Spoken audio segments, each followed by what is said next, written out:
Not acceptable, is it? Last YouTube was 3 months ago. If I was as inconsistent with my ultra training as I am on YouTube, I'd be in a bad state. Luckily, that has not been the case. What's the excuse? What can we think of? I've just not been, I just haven't. That's it. I thought I'd insert myself back into the world of YouTube because we are now, let's have a look officially. 68 days until May 3rd, which is 9 weeks and 4 days until my ultra. I'm feeling pretty good, I'm not gonna lie. In my absence, there's been a lot of traveling, been a lot of baby stuff going on. Picked up tendonitis on the inside of my ankle, which was a little bit of a lull in training. But where we're currently at, things are going pretty well. So that's what this YouTube is gonna be about, what runs I've been doing and my strength work. So let's just get into it. Okay, so long run of the week. This is my longest one that I've done so far in this training block. Probably in my life, to be honest. I'm out for 3.5 hours, and the way that I'm building these longer runs is to build up towards what is going to be my peak back-to-back, where I'm going to be aiming for running for 5.5 hours on one day, and then the next day is probably going to be 2.5, 3.5, depending on how I'm feeling and the rest of my training goes. I keep mostly to higher zone 2, and then on some of the inclines, whilst I will walk a lot of them, if I drift into zone 3, it's fine. I'm just trying to keep in that kind of zone 2, zone 3, that I know is going to be the workhorse of when I do the ultra. So also on these runs, I get to practice all of my fueling, make sure that I'm training my gut for a higher carbohydrate tolerance. So I'm aiming to be having anywhere from sort of 70 up to 90 grams an hour. So I want to get my gut used to that way before I even get to the event. Then at the moment, I'm using a mix of carb gels. You can get them out and get around these trees. So at the moment, I'm using these, the Science in Sport Beta Fuel. So it's 40 grams of carbs in these, so it's higher than their standard ones, but they're very cheap and they go down really well with me, so I really like using these. And a new product I'm using today is Precision, is it Nutrition or Precision Fuel? I can't remember, but they're carb and electrolyte mix. So in both of these bottles, there's 30 grams of carbs of each and 500 milligrams of sodium in each as well, which is obviously going to help with hydration. This is something that I'm testing out a little bit more now, but again, it's something that I want to be able to have absolutely nailed for the peak week and especially going into the event. So this is where I can practice it, make sure I don't shit my pants if I have any adverse effects to any of the supplements or food that I have. The only thing that I haven't brought into my runs yet is like solid food. So I do have some jelly babies in here as well, but solid foods is in peanut and jelly sandwiches or wraps, flapjacks and things like that. I'll start bringing those in after my runs go past kind of 4 hours and I really start to get that kind of palate fatigue, taste fatigue and want saltier food. So that's something that is a couple of weeks away yet. But yeah, I just can't believe with these longer runs, when I started running back in July around my wedding, I was training for a 5k and I used to struggle doing 5k, like genuinely finishing. I used to be gassed, and now I can run a fair few hours and think nothing of it. So everyone's journey is obviously different with ultras, but within less than a year I've gone from not really being a runner to running, or hopefully running 110k ultra. So yeah, I'm buzzing with that. It makes me feel good. And then just a note on elevation as well. So in my peak weeks, I'm not just going to look for time on feet, I'll look for an elevation goal as well. So throughout the week, I'll factor in about 50 to 60% of that weekly elevation target into this long run into one exposure. So as an example, at the moment, 11 weeks out, I'm trying to clock up about 1,500 meters of elevation across the week. So in this one long run, I'm going to aim for anywhere between 750 meters of that and the top end of 1,000. If I've pushed 1,000, then I'll probably just chill out on the run a little bit more and change the training throughout the week. And I know it might seem at first like a lot of number crunching and stuff, and I thought that too. Carbohydrates, time on feet, elevation, but the more you practice it in your training, the more you get used to it and you understand it, and it does become a lot easier. And then the goal with all this elevation, minus the fucking snow today, the idea is I'll work as hard as I need to stay in about mid zone 3 on my watch, using a heart rate strap as well. And I know they're not everything to go off, so I also like to do videos like this so I can speak in shorter sentences before having to catch my breath a little bit more. And if I do that, I roughly know I can sustain this a decent amount, but not completely kill myself when I do need to run the flats and the downhills. Oh, I stacked it. So this is a hill training session. Had to go a little bit off piece there to get the elevation in. It's actually my first proper hill session too. So I'm starting out with 5 rounds, 6 minutes of a sustained climb, which is quite hard to do. It's obviously very hilly in Scotland, but I thought this route was going to be fine. Turns out I'm fast and I'm beating the hill. I run out of incline basically, so I'll have to rethink the route here. But yeah, feels good going uphill. Haven't really updated YouTube that much at all, but I basically had a tendon flare up in my ankle.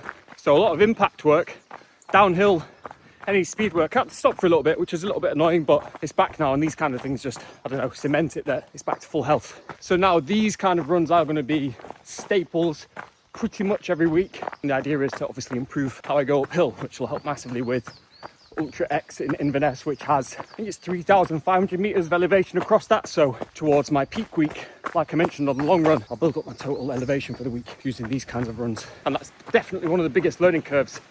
So not just running, are you? I didn't appreciate how much effort it obviously takes uphill for sustained pace and not just gassing out, but also downhill.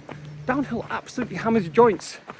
I was obviously aware of it, but until I really brought it into my training, I never really realised how much the eccentric contractions like your muscles go through and obviously the impact from your joints. So learning how to kind of balance those kind of runs with longer runs with elevation, it's all been really cool. And I think it's all coming together nicely as long as I can stay, touch wood, on top of my recovery injuries. But we're definitely on the upper end of where I think I should be right now.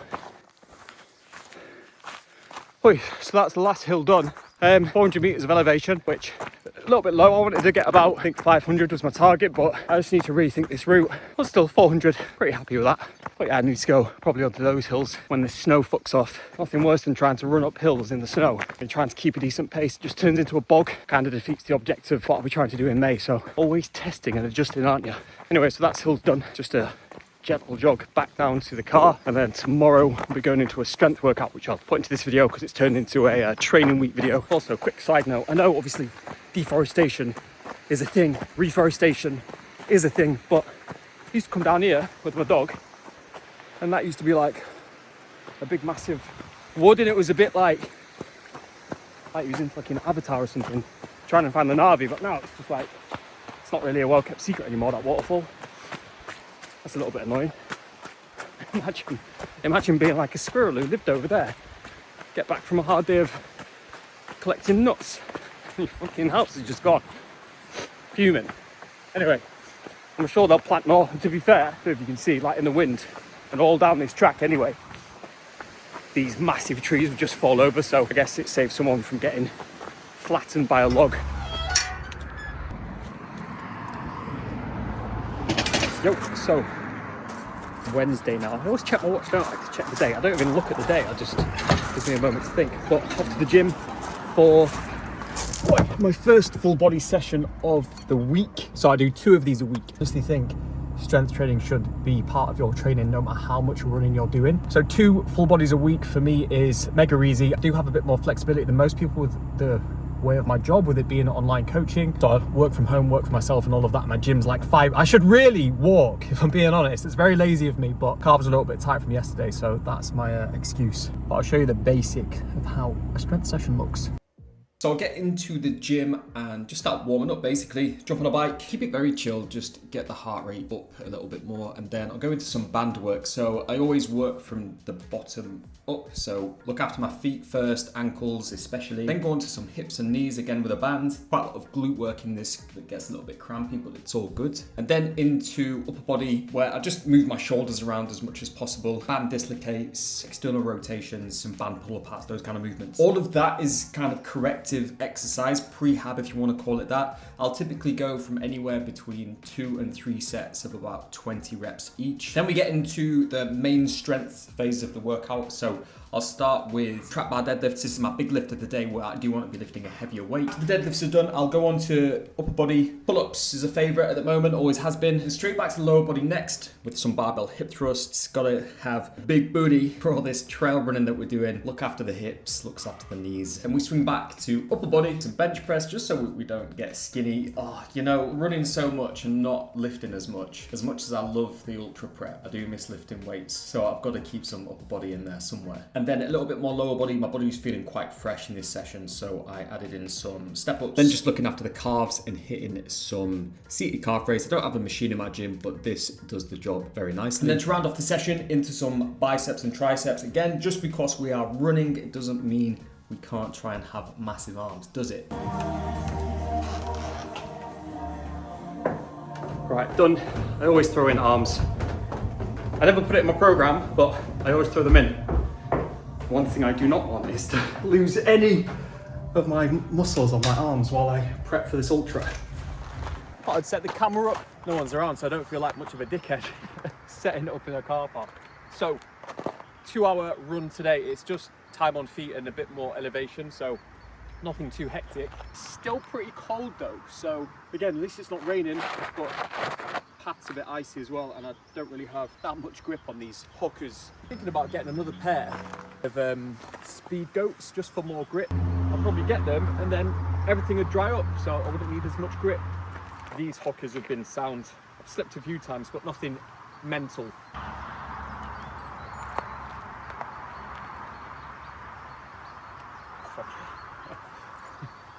Fiddly things. Just spent about 5 minutes trying to clip on my car key to the thing in here. Well, I'd usually be running by now, but it's like you can see it's a sheet of ice. I'm beginning to think this route selection was maybe a bit of a bad idea, but wait and see. I think it's just this bit because it's downhill, a lot of water. I started reading a new book, Training Essentials for Ultra Running by Jason Koop. And there's a bit in there about RP, like rate of perceived exertion, and learning to not rely on your heart rate data too much. Obviously use it, but I'm definitely guilty for that. I'm a data fiend. I think that's the first time I've realized that heart rate data isn't always what it seems. So if I was basing everything off of my heart rate data, I'd be thinking, oh, I'm not working hard enough. Push harder, push harder.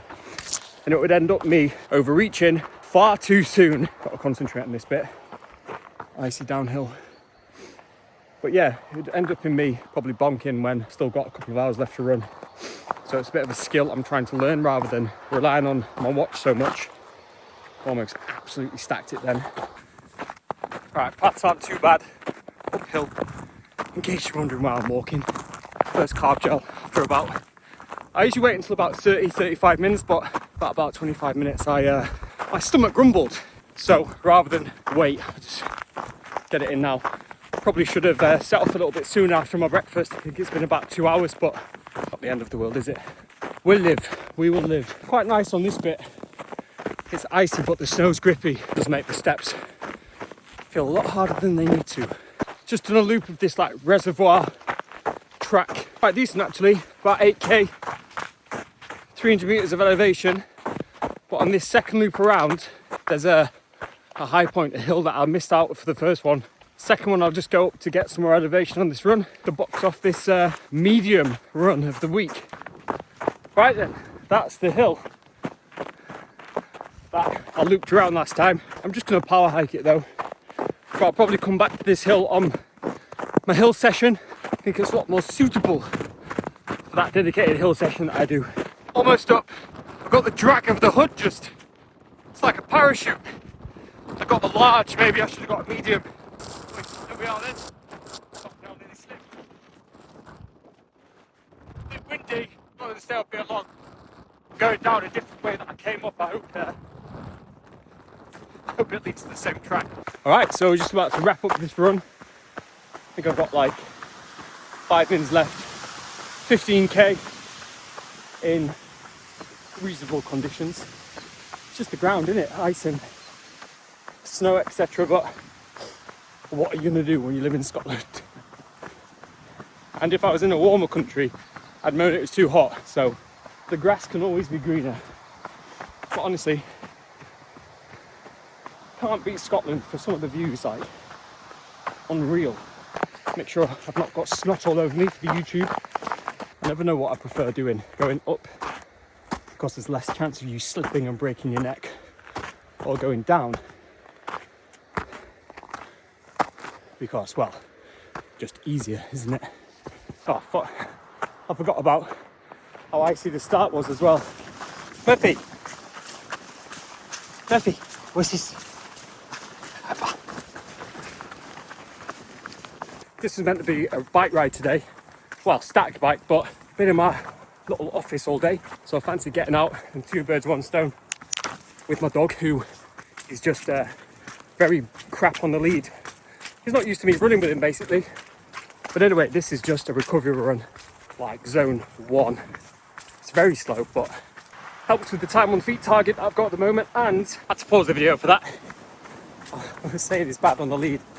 He's just not used to me running, doing my head in. I was thinking about getting an Osmo Pocket 3, but apparently they're releasing a new one next month, so I might wait till that one. But then do you really need, or do I really need, a camera just to record things That could go my for. It's the shiny object theory again, isn't it? Always needing the best kit, the best trainers, the best whatever. When really, all you've got to do is try and film content, run, train, whatever it is, within reason. It's always nice to buy new stuff. Right, so just heading for second gym session of the week. Tired today, didn't sleep very well, but when I have a child, this is going to be very normal, so better get used to it. And on that front, we're actually going to get him a pram today, which are very expensive, might I add. Couple of grand for a pram. I mean, think how much running kit I could buy with that. But anyway, we'll get into today's full body session. Bit of leg work, not too heavy, cause long run tomorrow.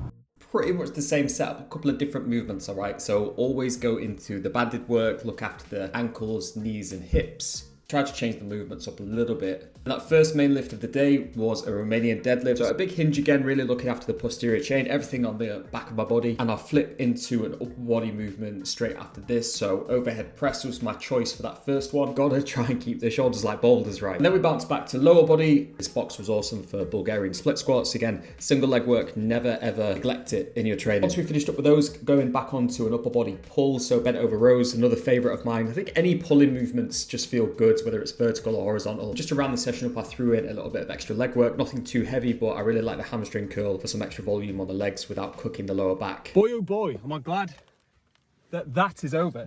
It wasn't even a hard session. I just could not be arsed today. I haven't felt like that in a while. I'm gonna put it down to bad sleep, even though I got 6 hours. Like, really not that bad. Got it done. Still, to be fair, beat a couple of movements. Romanian deadlifts, haven't lifted that weight in a while. Same with overhead press, so it wasn't a bad session, just felt bad. Subjective. This is why you should track your data. If you ever think you're having a bad session and you just think, right, I'm just gonna beat this lift by 5 kilos or maybe get an extra rep across the whole workout, it is productive. So yeah, there's one for you if you're ever feeling crap. Still do it, don't expect to break any PBs, but if you can beat 1 or 2 bits of data, then you're always going to get something from your training. So that is a week of training. We're at Sunday again. I've just got a 3-hour 45 long run. Same as last week in terms of time, but there's a lot more elevation this week. That's the big variable that I'm shifting about. A lot of hill training, so that's going to be excellent. At least I think there's a lot less snow on the hills, but that means it's probably going to be a lot more boggy. So you just can never win out here in Scotland with the hills and stuff. You just, unless it's middle of summer, but then it's going to be too hot, isn't it? So, but otherwise going to be heading down to Wales for a little bit over the month of March, down near Hereford. A lot of hills around there, which is absolutely brilliant. So I'll be able to get some decent training. I'll be fairly busy down there, but I should be able to still squeeze that side of things in. So I'm hoping to get a little bit of content around training when I am a lot busier, because I have quite not a chilled life at the moment, but I have a lot of flexibility with training. But when it gets busier, it's always nice to see how that will change, right? So I appreciate you watching. Hope your own training is going well, and I'll catch you soon. Peace.